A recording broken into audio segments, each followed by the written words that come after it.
zircon. Non au zircon. Non à descendre. Non au zircon. Non à descendre. Non au zircon. Non à descendre. Non au zircon. Non à descendre. Non au zircon. Non à descendre. Non au zircon. Non à descendre. Non au zircon. Non à descendre. Non au zircon. Non à descendre. Non au zircon. Non à descendre. Non au zircon. Non à descendre. Non au zircon. Non à descendre. Non au zircon. Non à descendre. Non au zircon. Non à descendre. Non au zircon. Non à descendre. Non au zircon. Non à descendre. Non au zircon. Non à descendre. Non au zircon. Zircon c'est fou. Non au zircon. Non à descendre. Nous disons non. Zircon c'est fou. Nous disons non. Non à descendre. Nous disons non. Jamais. Non à descendre. Non au zircon. Descendre c'est con. Zircon c'est con. Descendre c'est con. Croix-Rouge zircon. Croix-Rouge.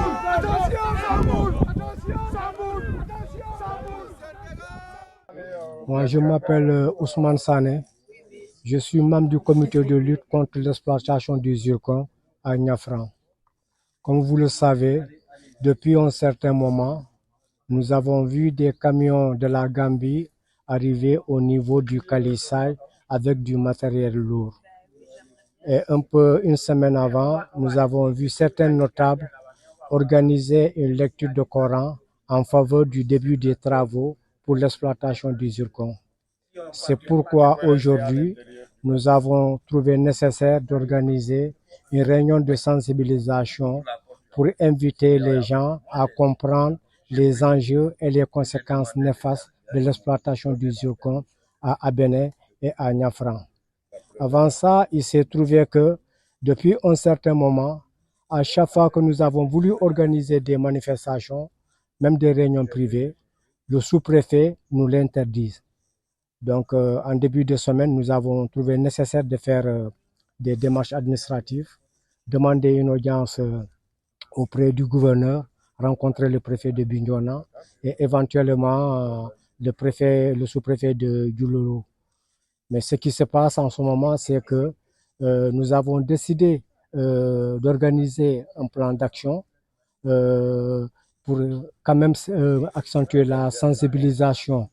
Pour ça, on s'est dit qu'il fallait inviter les jeunes, surtout les autochtones de Abéné, qu'ils prennent leurs responsabilités pour qu'on mène ensemble le combat. Il s'est trouvé qu'il y a beaucoup d'étrangers parmi le comité et on ne voyait pas beaucoup de gens de Abéné.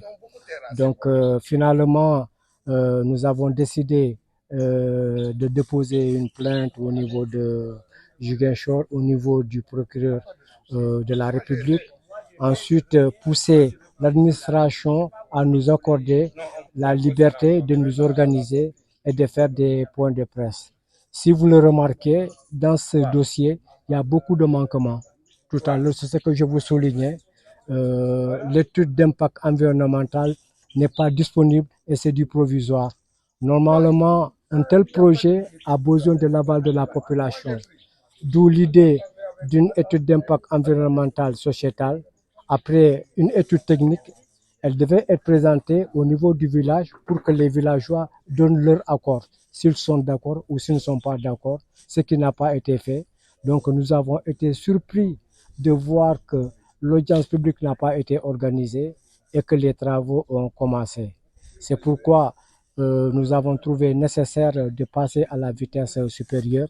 Donc dès la semaine prochaine, nous souhaitons organiser un point de presse, que ce soit à Béné ou à Kafountine, pour alerter l'opinion nationale et internationale sur les enjeux d'une telle exploitation au niveau de Béné.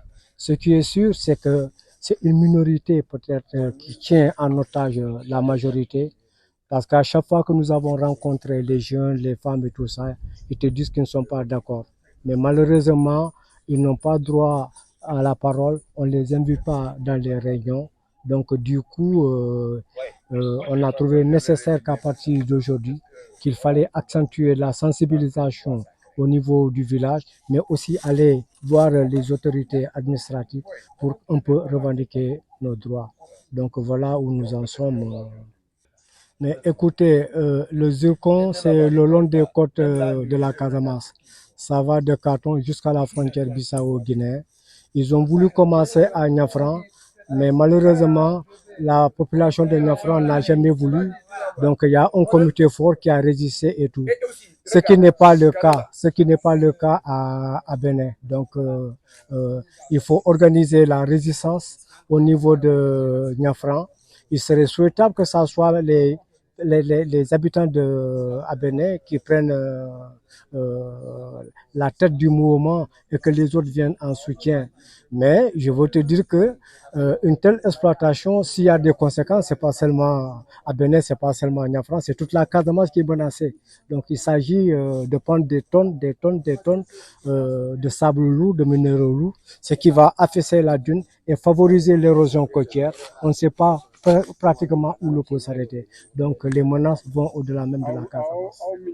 Mais c'est d'inviter un peu l'État du Sénégal, surtout l'administration, à prendre ses responsabilités, essayer de tout faire pour modérer la situation avant que ça dégénère. Sinon, ça va amener une confrontation entre les communautés, entraîner une guerre civile. Déjà que le MFDC a toujours pris position contre l'exploitation du zircon, il est souhaitable d'ouvrir de larges concertations pour trouver une solution à cette exploitation du zircon. Je vous remercie. Assalamu alaikum wa rahmatullah. Man la Moustapha Fati, bokk ci comité de lutte contre l'exploitation du zircon en Casamance.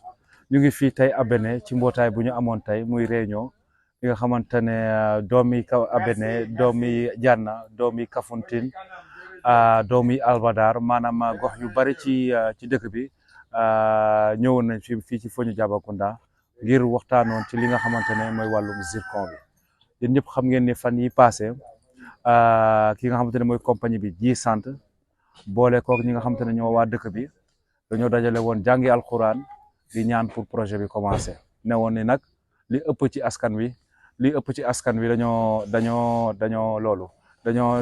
dañoo bokk ci kii bi dañoo nangu exploitation zircon bi waaye loolu amut ndax yow mënoo jël askan wi lëmb booy gisee nga lakkatu ñi nga xamante ñoo dëkkee ci géej bi fii zircon bi nekk ñi nga xamante ñoom ñooy bay seeni ceeb ñi nga xamante ne ñoom ñooy nappkat yi ñi nga xamante ne ñoom ñooy sàmmkat yi ñi nga xamante ne ñoom ñooy femmes yi yor yoxos yi ñoom ñëpp ñu ngi fi woon tey ne kenn yëgalu leen mbir mi loolu nag mu nekk mbirum jaay doole dëgg ak liggéey loo xamante ne teguwut ci yoon ndaxte balaa ngay nangu maanaam valider projet loolu dañuy li tubaab di wax njàngat biñ ci def muy étude de faisabilité loolu autorité bi nga xamante ne moom mooy autorité administrative bu mag bi sax da ko war a jël mu valider ko te loolu dafa amut li nga xamante ne mooy audience publique maanaam bu ñu demee ba def cette étude technique ñu war a wax ak askan wi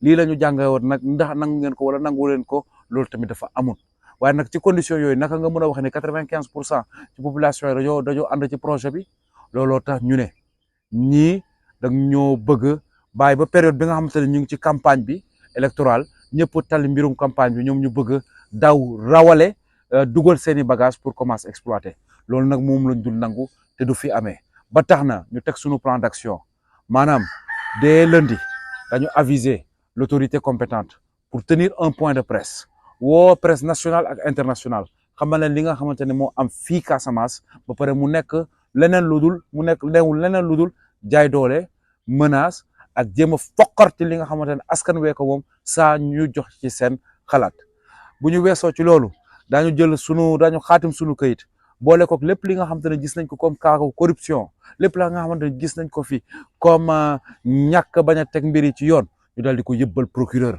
bu ñu weesoo ci loolu nag demaat ci administration bi mën a am ci ñoom manifester boo xamante ne dañ ko mën a def moo xam fii lañ ñu koy maye moo xam Bignona la moo xam Ziguinchor la moo xam Dakar la ñu daal di ci taxaw manifester ci ba wane ni li xew ci réew mi mënut a nekk fi am ressource naturelle ñu mun ko jël te askan wi duñ leen ci laaj seeni baat te askan wi lañ ca war a am duñ ko ci amee loolu nag moo taxoon tey mboolem Fogni Diabancouta dajoo fii Abéné ñu waxtaane ci li nga xamante ne mooy sunu plan d'action gannaaw bi ñu gisee ni ñoom commencé nañu seen exploitation bi maanaam camions yi ñëw nañu gannaaw bi ñoom bi ñu bofee seen mbootaay ne ñoo ngi neewoo yaay ñu ngi ñaanal pour le bon démarrage des travaux bi ñuy wax waxi zircon bi fii nii en 2004 zircon wi Niafran lañ doon wax zircon wi Niafran lañ doon wax ndaxte étude ba ñu njëkk def fa lañ gis ni li gën a ëpp ci li tubaab di wax teneur en quantité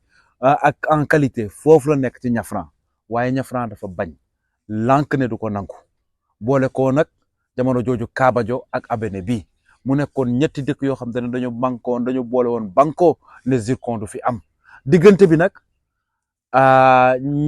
ñaar ci dëkk yooyu ñaar ci ñetti dëkk yooyu noonu daal dinañu changer seeni kaddu daal nañu soppi seen kaddu ñaar ci dëkk ñooñu nangu nañu li nga xamante ne mooy projet bi waaw loolu nag ñi nga xamante ne ñoom ñooy notable village yi ñoo koy nangu waaye li ëpp ci askan wi nanguwuñu lu mel noonu li tax ñu changé nag ñii nee nañu dañ leen xokkatal ñii nee nañu dañ leen jox xaalis waaye lu ci mën a am daal mooy nit ki booy xeex dem ba ci biir changé te la tax nga doon xeex changé wul mooy am na la fa xew waaye ñun ba léegi ñu ngi taxaw di xeex loolu 2004 ba léegi. waaw kàddu mi may tëjee mooy que ni ñu ngi woo bépp doomi Casamance bépp doomu Sénégal ñu mën a taxawaat bu baax ci li nga xamante ne mooy sunuy ressources naturelles ndaxte ay ressources la yoo xamante ne buñ ñu jariñun ñun tey jariñ sunuy doom waaye jël ko jox ko tubaab goo xamante ne moom ma ngi koy defaree dëkkam jox ko chinois ba nga xamante ne moo ngi koy defaree dëkkam te buy ñëw jël si loolu daf lay yàqal la goo xamante ne sa ndox dana ca yàqu sa géej dana ca yàqu sa àll dana ca yàqu ba tax na yow lépp li nga xamante ne sa koom-koom la ko koom-koomu àll bi dana ca yàqu ndax lan ndax loo xamante ne intérêt yi waa bitim réew la jarut ko te tamit ñuy wax nguur gi ñu bàyyi xoqatal gi ñu wax nguur gi nañu bàyyi tiitalaate gi ñu nekkee te xam ne ressources naturelles yi moomuñu ko fiñ koy négocier population nañ ko war a xam buñ demee ba dem xaatim seen i këyit dañ ko war a delloo ci population yi buñ ko delloo ci population yi population bu nangoo ñu daal di ko doxale buñ ko nanguwul ñu daal di ko bàyyi donc loolu mooy li nga xamante ne mooy jëmale dëkk kanam mooy li nga xamante ne mooy dëkkale kanam mooy def kanam mooy tax dëkk nekk ci jàmm donc di woo nag spécialement doomi Casamance yëpp ñu ñëw fekk ñu ci lutte bi yàgg nañ di ci def di ci xeex ñaar fukki at a ngi nii ñu ci xeex waaye fu mu toll dafa mel ni dañu néew nañu doole ndaxte ñu bari na ñoo xamante ne ñu ngi doon liggéey ñëw ak ñoom yàlla def na jëlee na lañ fi ñi gaañu nañu ñi tukki nañu ñu leen di ñaanal ñooñu gaañu waaye ñu ci bari itamit corruption bi jaar na fa ba tax na tey jii nii bàyyi nañu ci lutte bi donc di woo doomu Casamance di la wax ne lii xeexu ñëpp la bis ko xeexee tey daañu mën a sauver li nga xamante ne mooy sunu avenir u bopp sauver sunu avenir u doom te tamit di tëjee fii zircon mbirum nucléaire la tey jii nii ci àdduna bi lépp luy énergie nucléaire nit ñaa ngi ciy génn di dem ci énergie transitoire maanaam lépp li nga xamante ne green énergie la maanaam jëlee ko ci solaire ak yeneen nit ñi mun ci am courant mun ci am seen dund bu sell boo xamante ne ànd nag jaww ji ak alam bi te du yàqal kenn wasalaamualeykum wa rahmatullah.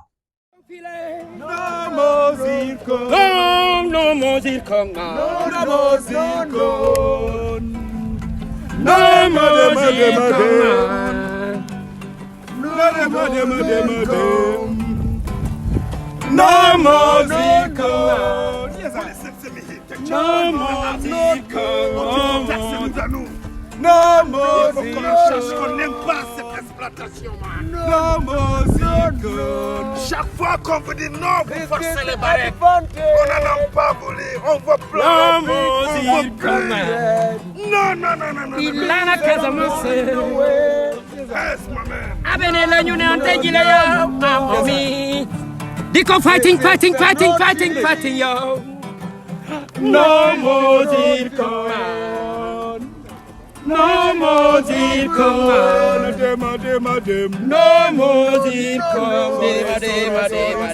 No more zircon. No more zircon. Mané fii la woon Casamance. C'était là à Bénin.